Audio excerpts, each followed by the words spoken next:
नमस्कार, मी सोनल रेसिपीमध्ये तुमचे स्वागत आहे।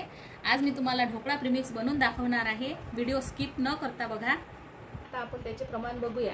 अशा प्रकारचा ग्लास घ्यायचा। अशा प्रकारचा ग्लास सर्वांच्याच घरात उपलब्ध असतो। या ग्लासनेच आपल्याला प्रमाण घ्यायचे आहे।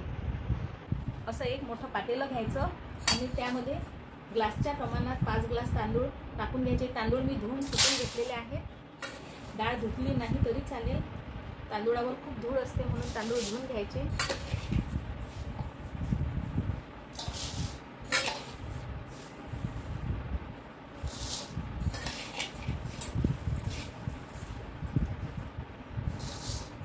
पाच ग्लास तांदूळ घेतले आहे। यामध्ये त्याच ग्लासने 3 ग्लास चणा डाळ घ्यायची। हरभरा डाळ, चणा डाळ काही पण म्हणू शकतो।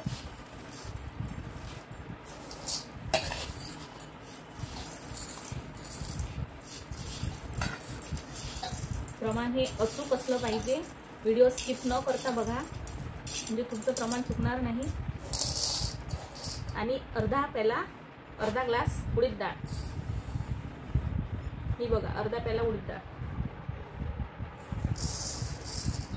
हे मिश्रण एकत्र करून गिरणीवरून दळून आणायचं।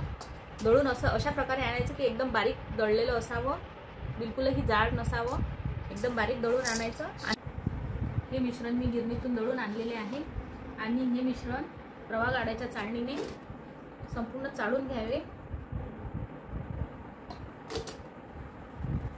त्यामध्ये काही गुठळ्या शिल्लक राहणार नाही।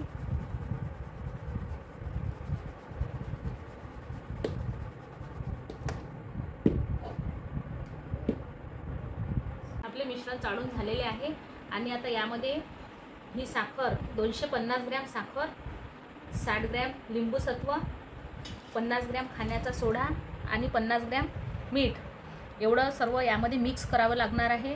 त्यासाठी मी साखर ही मिक्सरला बारीक करून घेतलेली आहे आणि लिंबू सत्व पण बारीक करून घेतलेलं आहे।